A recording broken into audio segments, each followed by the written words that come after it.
What is that aha moment, the connecting of the dots for an addict when they really start to put two and two together that makes recovery and sobriety become a lot less laborious, much easier?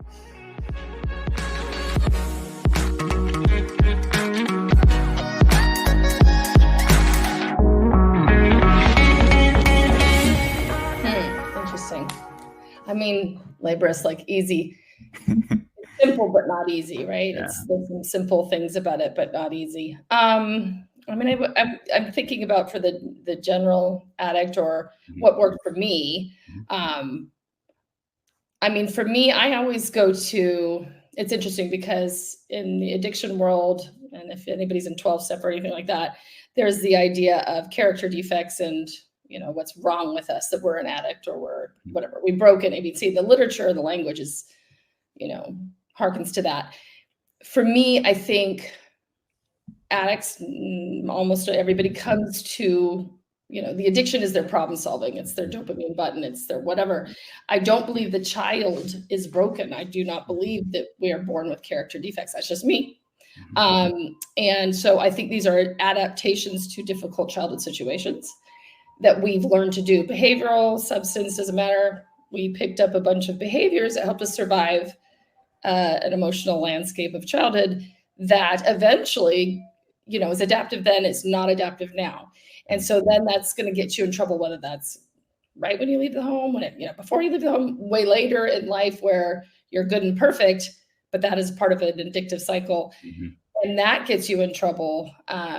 So that, I guess that's what I picked up for me, is that it's not that I was so bad or broken or those sorts of things. I was surviving, and those things became rigid and stuck and got me in trouble. And I had critical errors in thinking and all that stuff. But once I realized I am not bad, but my behavior is bad, it just, I don't know, for me, it was like, okay, you know, the shame-based piece is really important to kind of tease out. I just don't believe people are bad in here. I appreciate that very much. It's I agree with you. The shame, you know, there's a couple interesting books out about that recently. They're very boring, so I won't say the titles now because I don't want people to buy them and then hate me for it, because they're a really hard read. But yeah, I think the most recent one I was reading was quite interesting. You know, essentially it wasn't for addiction, but when I was listening to everything that he was proposing from his research, all I could think about was, man, it would be impossible to recover with what this does to the mind. I mean, it would the steps that are proven to work in recovery, dealing with that shame, I mean, essentially make it impossible. And what came up for me here too, and it's interesting because this is well documented, but I think a lot of addicts don't understand it because I don't think therapists explain it very well. And I'd be curious, when I was listening to you talk, I'd be curious to see your approach on it. I try to get as many as I can to see if hopefully one lands for the person. But, you know, you will hear often that we re-traumatize ourselves, right? The thing that was done to us, we then start like doing that to ourselves. And addicts hear this, but I think it's very unhelpful because it's like, okay, great. How do I stop? And what does that look like? Because I think it's like, you know, the therapist speaks to it like this, it's this like aha moment. And I think the addict hears it, it's like, I don't see how I'm doing that. I don't really understand what you're saying. And the therapist is like, oh, don't you see? And they're all like, they feel like they answered the question. I'm speaking both from personal experience and watching men have this happen. I know how it was explained to me that finally allowed me to kind of understand what they were talking about. But I'd be curious to, you know, if you're talking to someone and this concept of, hey, we do this to ourselves, how do you explain that to an addict so they can wrap their head around it? Okay, yes. And I think that's really important, because then if a therapist says that to you, they're going too fast, because that takes time to understand that kind of what we do, and all humans do this, is whatever happened during our childhood, how we dealt with it, we are going to kind of project that out like a set and setting into the world. And then somehow the psychodrama of our lives is going to all of a sudden, you know, we're going to say, I picked this partner to be exactly different than my mom or my dad. And it's weird because I'm in the, you know, my mom was an addict and this person was highly successful. So she completely different. why do I, why am I here? And one thing I will say, for example, is how do you feel with that person in that regulation thing? And eventually they'll understand with time how they actually used their frontal lobe in their brain to try to pick someone completely different. But because they only have the strategies, the understanding, and the belief system of themselves as unworthy, not enough, etc., whatever that is, that they go to this problem with the brain that was created around the problem. So they're just going to end up weirdly manifesting their beliefs about themselves, feeling the same way about themselves. And you don't need to have, let's say in this case, we're talking about like more of a sex or love addiction kind of deal. You're going to end up just sort of populating your life with different characters, but your feelings about yourself, the problems that those, come up from those beliefs about myself. Why do I always end up being one down from my partner, or whatever? I feel the same way with my mother, what have you. It's just because it kind of goes a little bit to the principle of manifesting. We just kind of, whatever we believe, we will kind of energetically end up making happen. And so for me at this point, I wouldn't do this early recovery. Someone's got to really, their brain has to heal from whatever substance process they've been doing. And they need to, there's a certain point at which they can start to think in this way about, essentially they have to get to metacognition, or thinking about thinking. And they have to understand that the problems that we have, it's kind of that whole quantum physics sort of thing, like you're, in this world of possibilities out there, you're seeing this one where you're a bad guy, you do it wrong, bad things happen to you. Your cognitions, your thoughts are basically keeping you in one slice of behavioral possibility. So, it takes time. I call it fertilizing. My guys will know. I call it fertilizing the soil, like doing different work and 12-step and different things in group is really important at the beginning for this kind of thing. It's just time, spending time, doing the work. It just will seem to show up. And then the brain starts to shift. I mean, I always tell my people, when people come to therapy, they want to talk and think and talk and think and talk and think. I'm like, cognition's not going to change anything. Like we used to think this, and that's just, this model's out. They hate, you want to act, you're ready to right thinking, and then the emotions come along. So you act, behave different, sober, whatever, don't do this behavior, don't do that. You're not going to like it. Your body's not going to feel great for a while. And that's the thing that a therapist should tell anybody in early, literally almost any therapy. Like if you're doing the work with someone, you're going to behave different. You're going to feel uncomfortable. So get support for that. And then we're going to look at your thinking errors, the cognitions that have gotten you here. And then when you correct some of those issues and some of those beliefs about yourself being worthless go away, then you're going to feel better. But that addicts usually like immediate gratification. So you see, I love that you said that. And I think that's why, if you look at, Carnes has a book that a lot of addicts don't get to called The Recovery Zone. It's a more advanced book. I definitely would not recommend it for anyone who's still inside, 6 months from discovery, because it's a much more advanced concept. But he shows a graph in the very, very beginning. And in the beginning of that graph, it's really depressing to see, because it's like, he puts recovery at, I think, 2.25 years. And I think you just said it really, really well. It's when you get to the point where you can think about thinking. Now, everybody who just heard me say that number, those numbers are relative. I guess, what I would say is it depends how unconscious you are when you start this process. If you are, if you don't think about thinking and haven't thought about thinking and are uninterested in thinking about thinking, then that's when it would delay the process. But I think, what I've learned through recovery is you can become interested in thinking about thinking whenever you decide to become interested in it. And I think that, to me, my kind of like aha moment that I see people have is when they develop an interest in thinking about what they're thinking. It's that there's a chapter in my book called Recovery is Not a Burden. What I mean by that is it's this it's changing kind of the idea of recovery from an addiction related process and more so a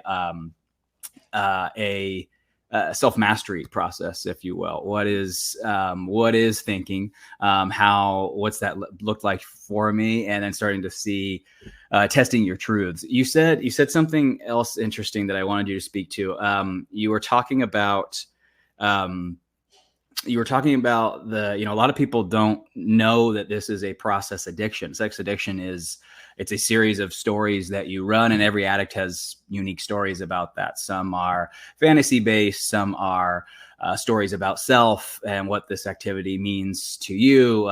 Some of it is definitely more of a coping style of brain process. But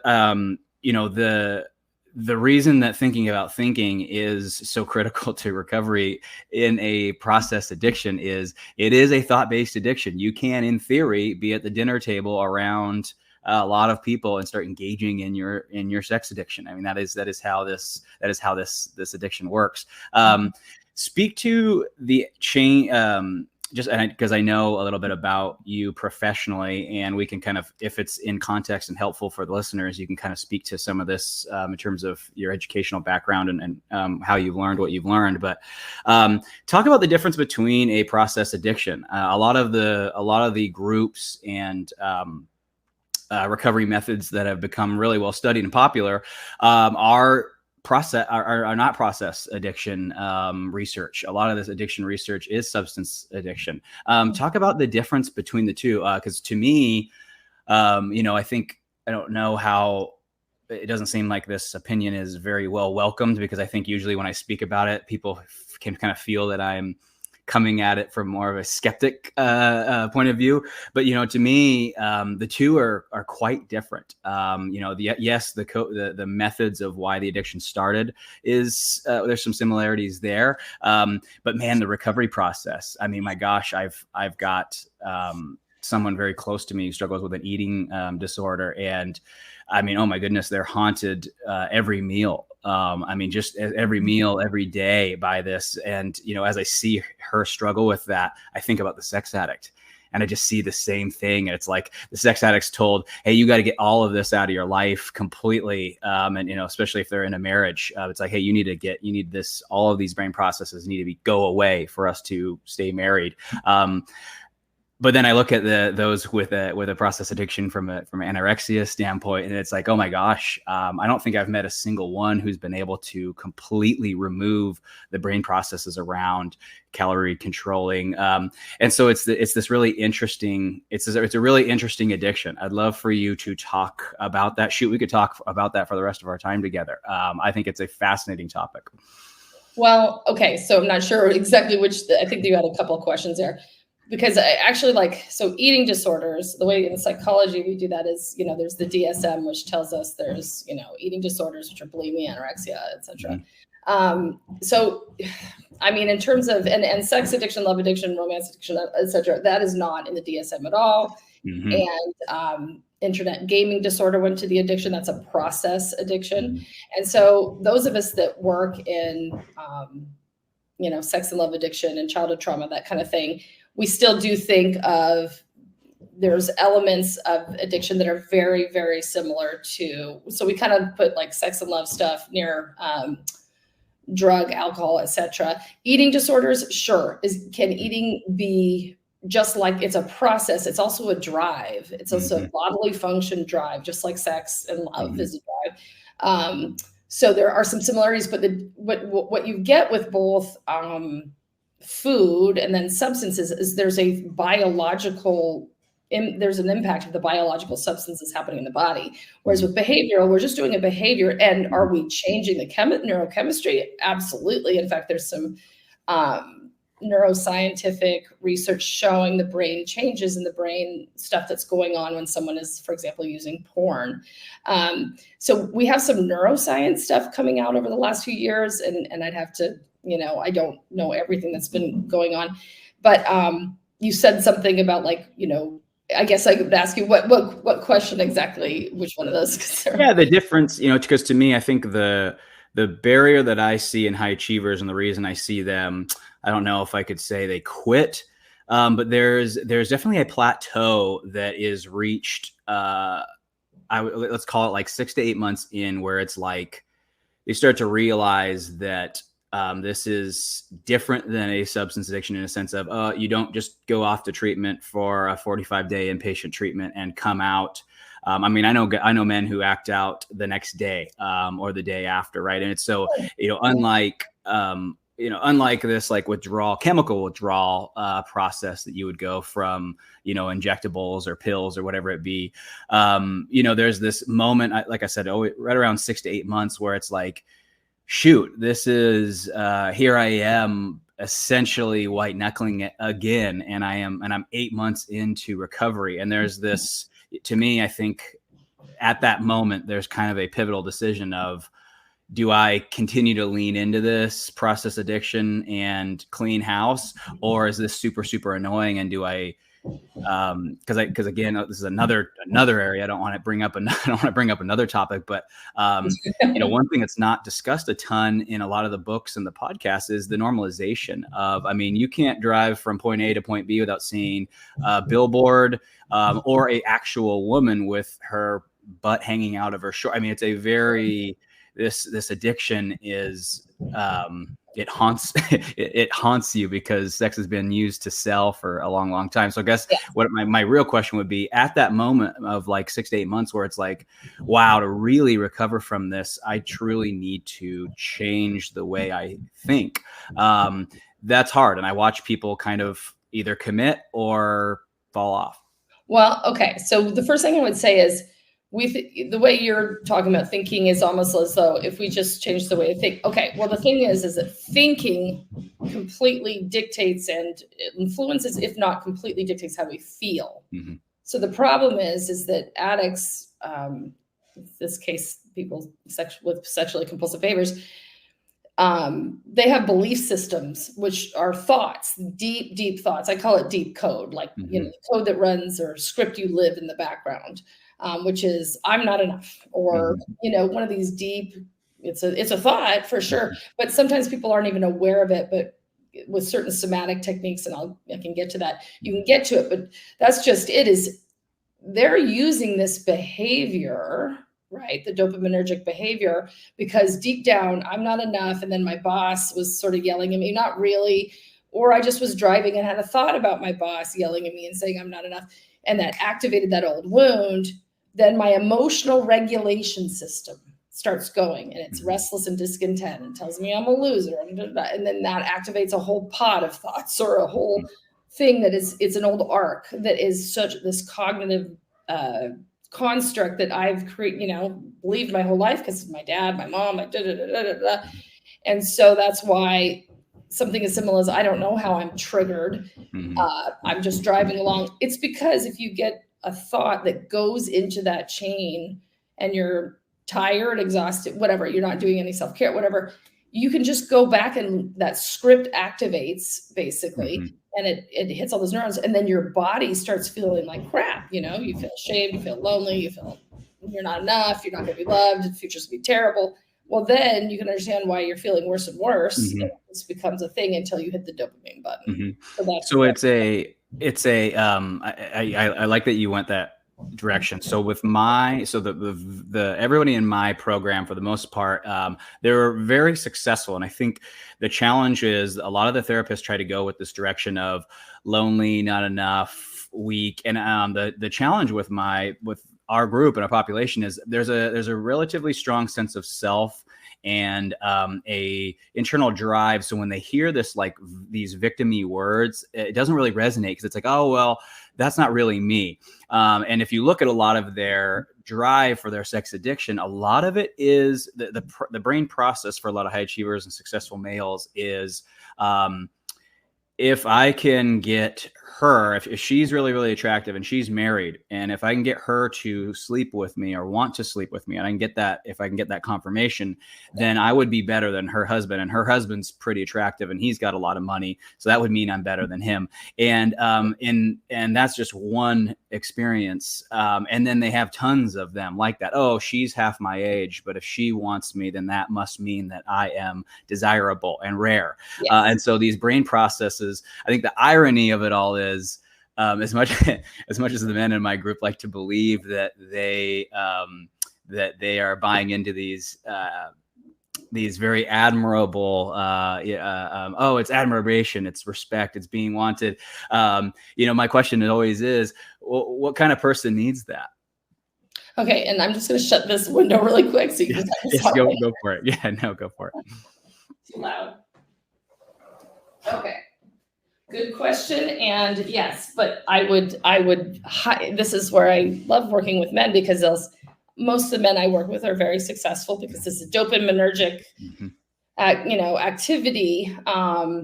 And okay, so every human is born, right? And they're born perfect, precious, and perfectly imperfect, right? So you get a little boy, and depending on who their father is, because they have to, usually they're like, I'm a male. If that's your thing, they're going to say, I'm a male. What does that all mean? Well, if you're raised as a boy and you're told, well, fear, sadness, being kind and sweet, that's disgusting. Get rid of it. Bury it 10 feet underground. I want you to go kick that boy's butt. I want you to. So daddy or somebody, even sometimes mom, culture is saying, those emotions, those are disgusting. Those are low. That makes you less male. So every little boy has these feelings of all the 8 primary, and there's, different people have different models of the ones that we don't like for male and masculine. So these young little guys will say, oh, that kid got, beat up for being a baby, or all the bad words, etc. Well, that little guy is going to get rid of those emotions. And when he tamps down those emotions, and he's going to bury all the other ones with it too, except for high or low. So addiction is high intensity or low, right? Those lovely things like being vulnerable and speaking to, the only way to have a relationship is to have some form of vulnerability. Well, if you've gotten rid of it and it's buried 8 feet underground, it's also going to bubble up, and it's going to blast at some point into high. Sorry, I think my arm, high or low, right? So addiction to me is intensity, not intensity. And the addict hates, if the addict, and especially the sex addict and the dopamine and the guy that's like, yeah, I feel so good about myself. No, you don't. Deep down inside, you learned you can never interface with the world except for with I'm good or better, whatever. That's very limiting, because first of all, it's not authentic. And second of all, it's not holistic or how the human psyche works. And so you're going into blast to go to prove to yourself you're better than that dude, because you feel less than. That's the problem right there, is where did you get that story? Well, to be a good male, I have to do da, da, da, da, da, da. Interesting. Let's go there, because that's where the real root is. That's So you're talking, oh my gosh, I knew this was going to go. So what you're talking, so one of the things we talk about very, very often, because to me, until the two become separated, I don't think recovery from a success as a high achiever, as a successful male, I don't think recovery I'm not sure it can really happen until you separate the two. And what I mean by separate the two is there is the world that was built for capitalism and status. I mean, that's just the facts. And then there's human beings and what humans need. And they're two are separate things, right? The world was built to collect taxes, and then when you take the money, there are people who sell things to you so that you can enhance your status. And it's really just, if you look around, that's the world that we live in. Is I always tell everybody, the only reason the police protect you is so that you can get to your job and pay taxes. And then if your home catches on fire, they put it out really quickly so that you can go to bed and get back to work and pay taxes. And then there are other people who have companies that say, hey, if you buy these shoes, you will now be, because they're $2,000. Most people can't afford these. So if you can afford these and this car, then you will be better than other people. And so I think, it's easy to buy into those stories because they are largely bought into unfortunately by most people, especially now with the internet and influencers who are now paid to simply wear the shoes. They don't even have to tell you to buy them. They just get the shoes and they're paid to wear them. But what I'm talking about is what you were getting at is there needs to be a separation between the two. And I think I've seen a lot. I have. There's been men. I try not to let them in the group, but we've had 2 men who were uninterested in letting go of the story of capitalism and purchasing status and using women to enhance their status. And that's, I think, the interesting thing is if you're unwilling to drop that and you really like playing that game because you're good at it, now what do we do? Oh, so you're saying if you're unwilling to do that? Well, listen, it's like a structure, like any political, socioeconomic structure that's happened since the beginning of time. And we happen to be the capitalist one, but there's many structures that don't promote the holistic psychological and emotional and social wellness of humans. Humans were basically, we seem to do better in tribal / some amount, like a smaller group. They say over 100 in a tribe. Things start to get weird. So you want smaller than that. We probably sat around at night, told stories. We probably grieved and cried when a child was taken off by a tiger, or the shaman would come around and maybe there would be substances to help us get through how painful, because loss is life, that we are, the human condition is the same for all of us. I mean, capitalism in some ways is some grand fantastical lie, like somehow this vacation home, this shoe, this car is somehow going to make you feel better. That's dopaminergic. Again, we're going to the high or low versus there are these emotions that have more to do, that are softer, that more abiding. I don't know a better word, that connect us to people, meaning and purpose. These worlds don't seem to do really well together. I would never tell, I have clients that are very, very successful. By the time they get to me, they're like, I'm terrified. I'm going to lose my family, or I'm going to, this job, I already have to step out of this job, A, B, and C. And they're willing. And when someone's willing and motivated, I don't care where you come from, you got something good. So, but the construct, the second order thinking that has to happen, that of, you can keep doing the same thing, and that's up to you. Like, I'm not going to ever tell anyone that they shouldn't, but that some of us have been through a different road that seems to work, and you cannot buy your way into healthy emotional regulation, or we would have done it. And I think sex addiction, when we're talking about these brain processes, that again, the process, at least for most of the men in my group being high achievers, a lot of the process that they are most addicted to is, does this make me better than other people? Does this make me superior? Is this narrative, does me being able to be in this situation with these women, does this make me better, essentially? And so, but I think the challenge to break it is because, and again, I'd be curious to get your thoughts on this, is it's almost like this secretive, separate thing from everything else. It's like, it's this, I'll tell just mini story. My father, would always comment about women's breasts on television, or even a woman in person. And he would do this in front of me as a 5-year-old, in front of my mom.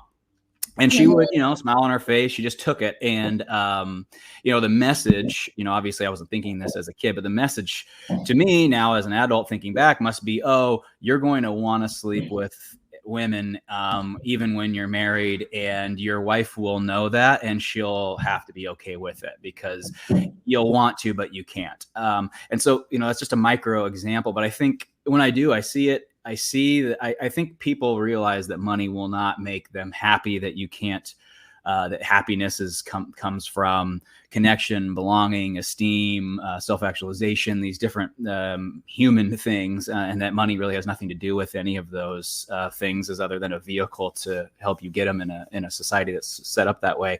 But I think sex has been kind of this interesting thing because it's never really discussed. You never tell your best, guys don't usually tell their best friends, oh, I'm going to try to hook up with her and her on this business trip, and that's going to make me feel really, really good. No one really says that to their friend. Oftentimes, a lot of people, if they are cheating, they might not tell their friend.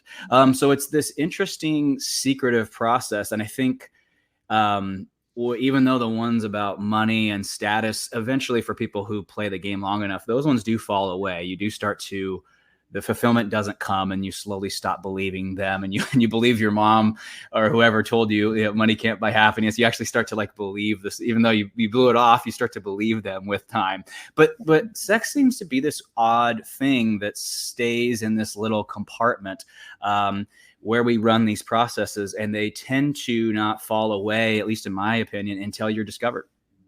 Right. Well, I think what you're asking, or at least the way I understand this, is this, the secret, the compartmentalization of addicts, and especially in this case, sex addiction. The way I see it, I work with someone named Ken Adams, PhDs, Dr. Ken Adams. He's written, sorry for the title, but When He's Married to Mom. And what this means, forget the title. He has a website called Overcoming Enmeshment. And basically, to me, what I see constantly with, I have 90% males in my practice and have sexually compulsive behaviors, is that these men, either by a parent, mom or dad, often mom, but not necessarily, are told, again, get rid of your emotions, take care of me, or look good for me. Have money, be good. Don't be yucky in any way. Just be a vessel to look good. So these boys that are children with all the needs and all the attachment needs and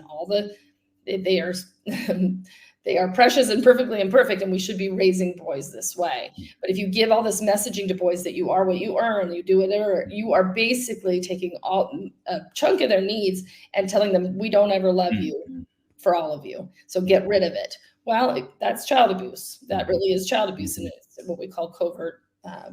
It doesn't matter. In any case, that child is going to get rid of himself, become an avoidant, and he's going to show people 50, 70% of him and keep the rest in his chest.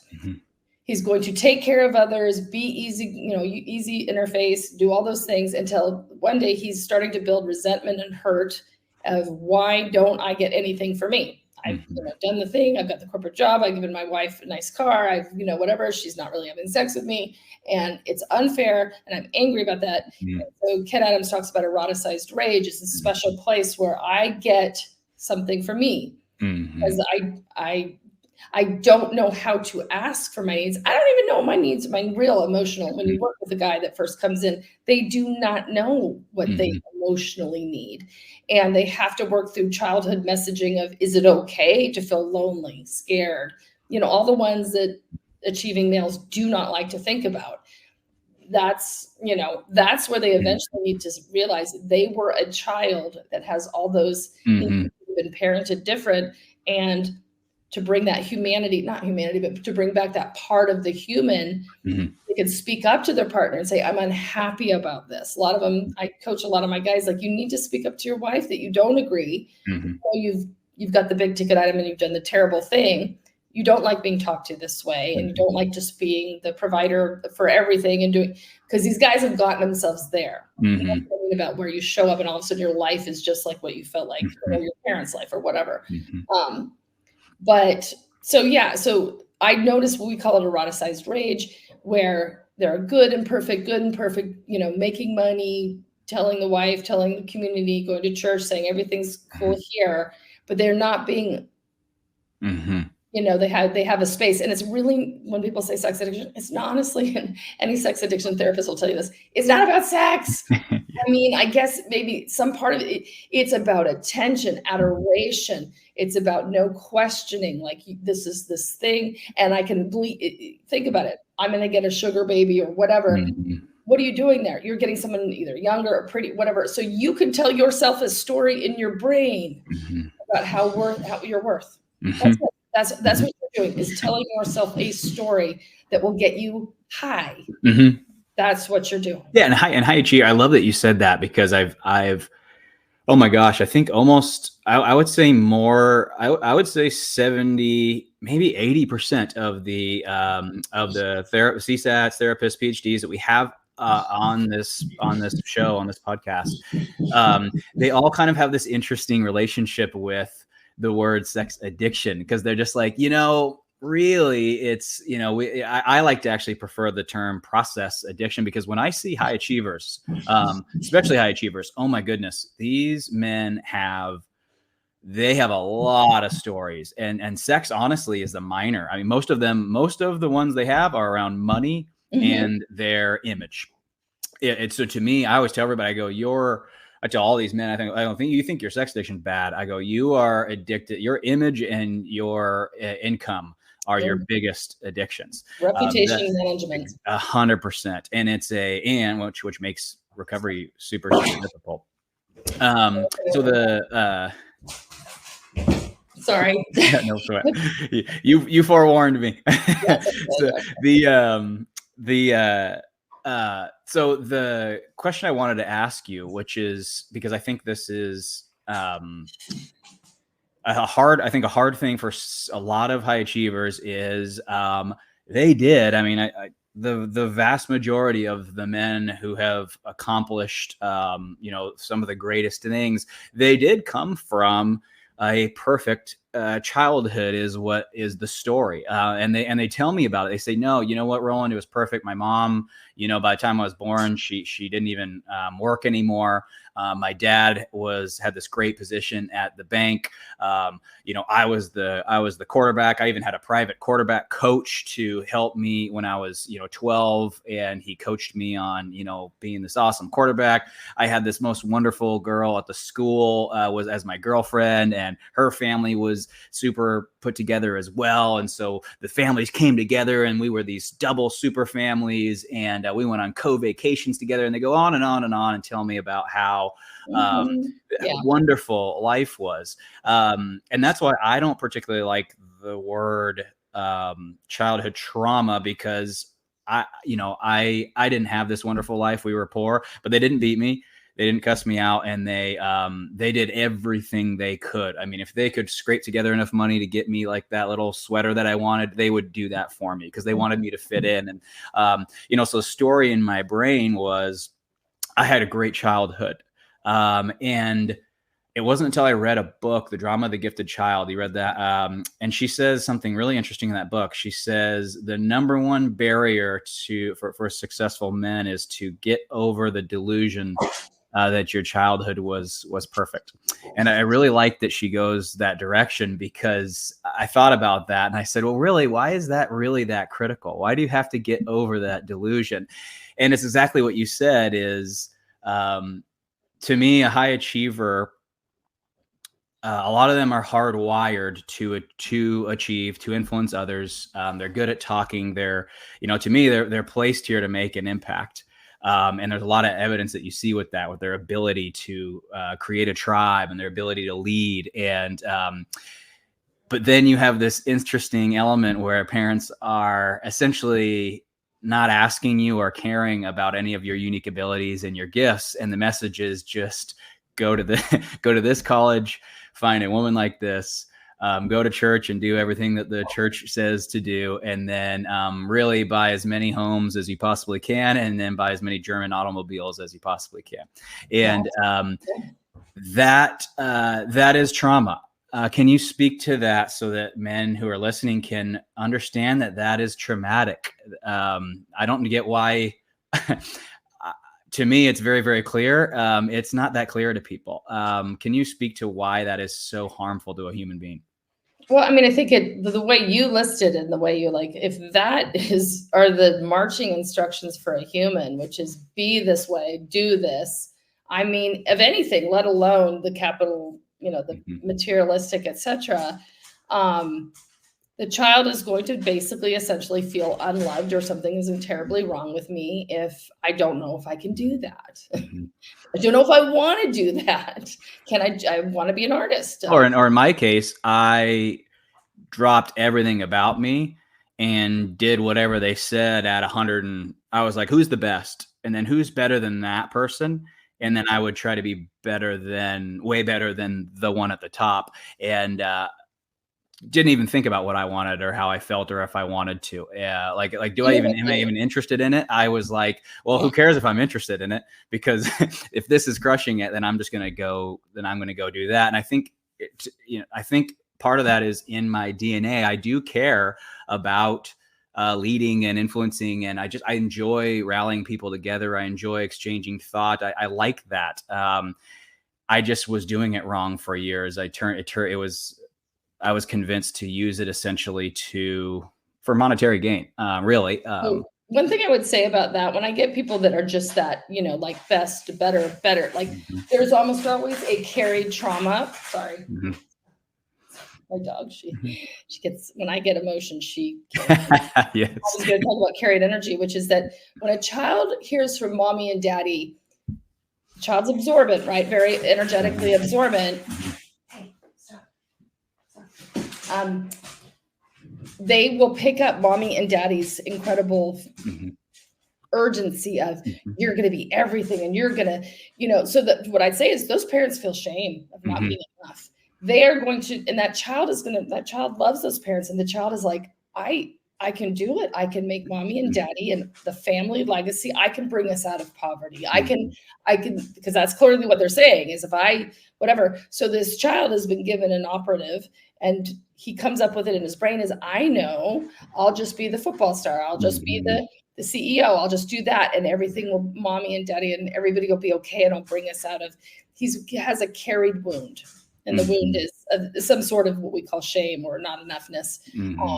So they are very high driven because it's not just about them being enough. They are dealing with their parents' pain as well. That carried energy. Yeah, the difference between, because I think the delusion that she speaks of in that book is it comes off as, oh, my parents were very encouraging. They always told me to go do this, and hey, we'll help you become this, and I'll introduce you to this person. And it's really interesting when you think about it is, you could call that encouragement and, them wanting you to succeed. But it's really quite interesting when you read about parenting, the irony is their job is to keep you safe and to create a container for you to become who you were born to be, not who they want you to be. And I think that's, for people who are trying to, that's what we call enmeshment. When a parent is, when the orders come on high from community, but mainly from parents of,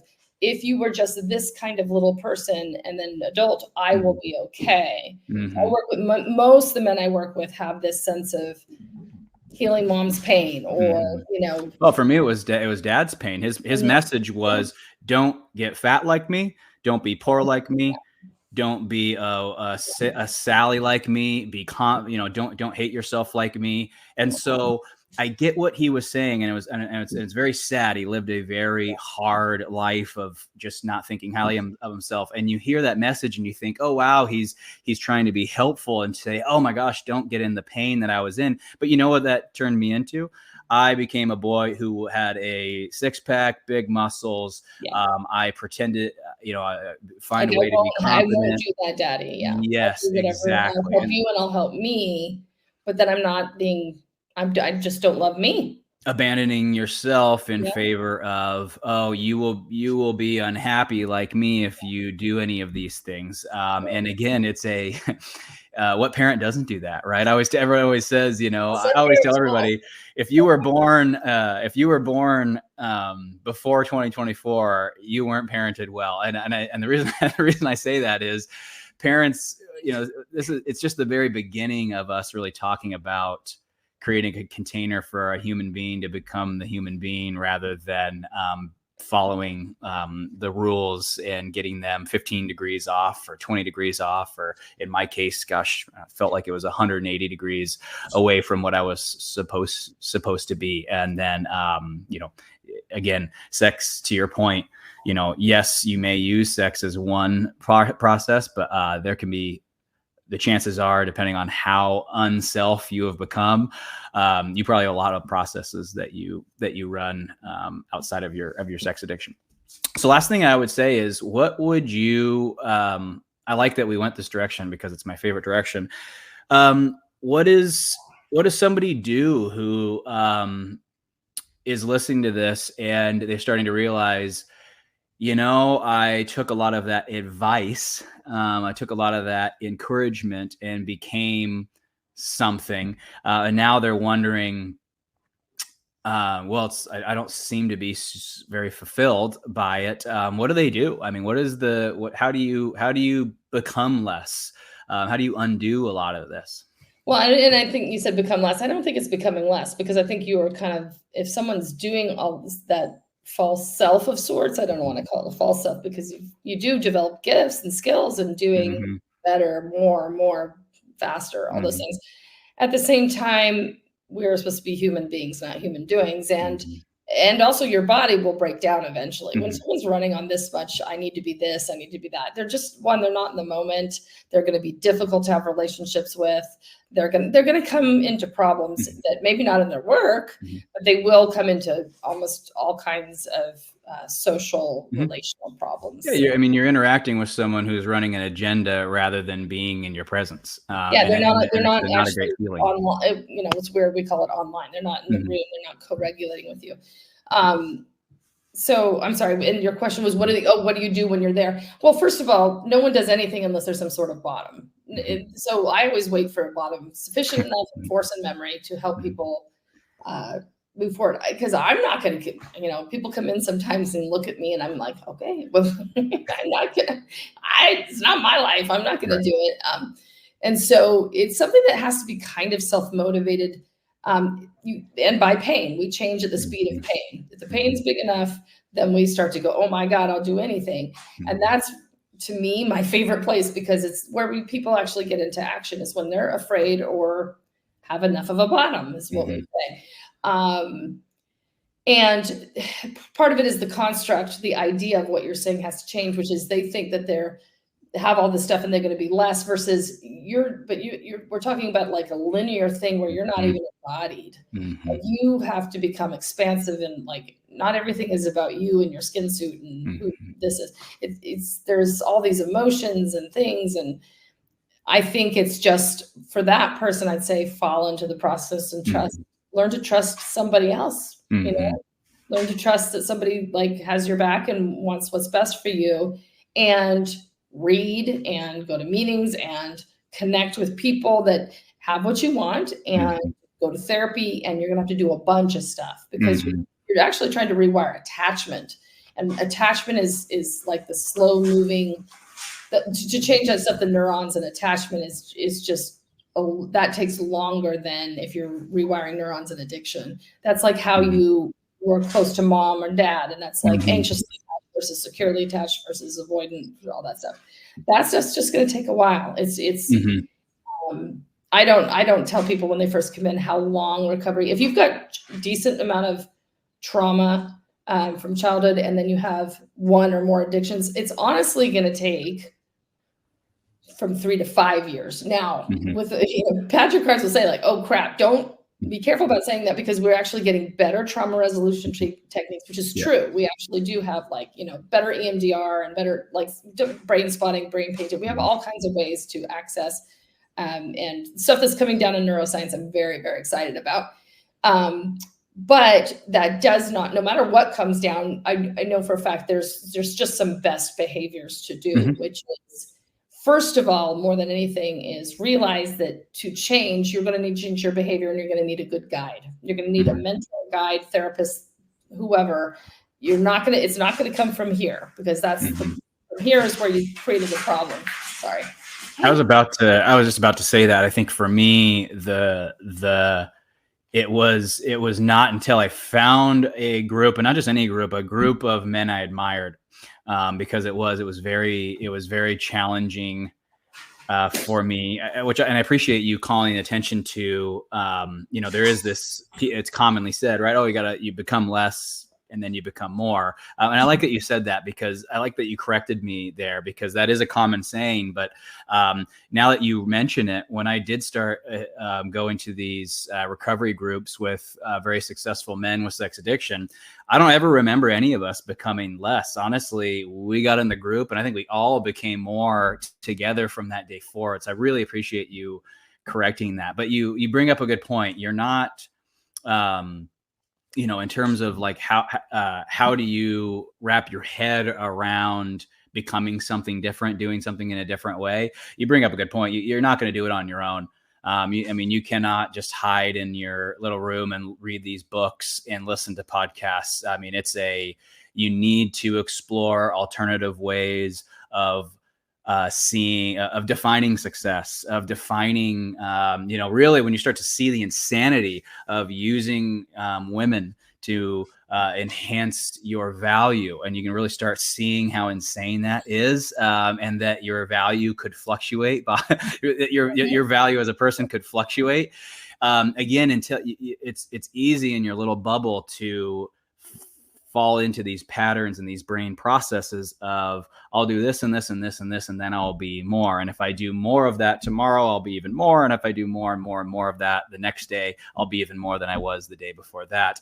And yeah, I think somebody has to show you that your value does not oscillate based off of what you did that day. But again, I think as a high achiever in this, especially in the United States, that is a harder sell. That is a hard sell because for however many decades you have been sold, there's books that speak about getting 1% better every day. So how do you, and a lot of these people are billionaires and very successful. And so unsubscribing from the message is a challenge. It definitely is a challenge.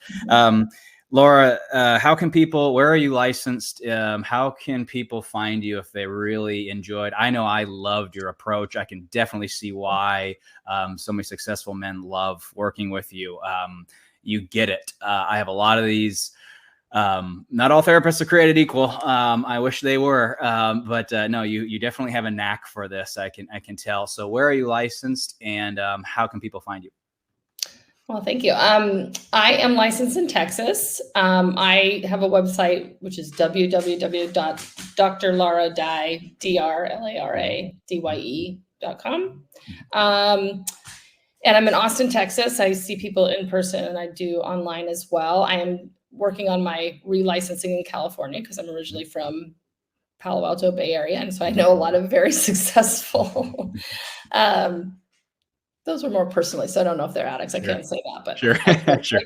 Mainly, so I do know. Statistically, some of them are. We know that, right? Yeah, statistically, but yeah, that's just where I grew up. So, in any case, so that's about me. Is find me on my website and reach out to me with questions, comments, concerns, and whatever. Yes, thank you so much. I so appreciate your approach. I think there was a lot of great things that you reframed here that I know people are going to find extremely helpful. So thank you so much for your time. I'm happy to do it.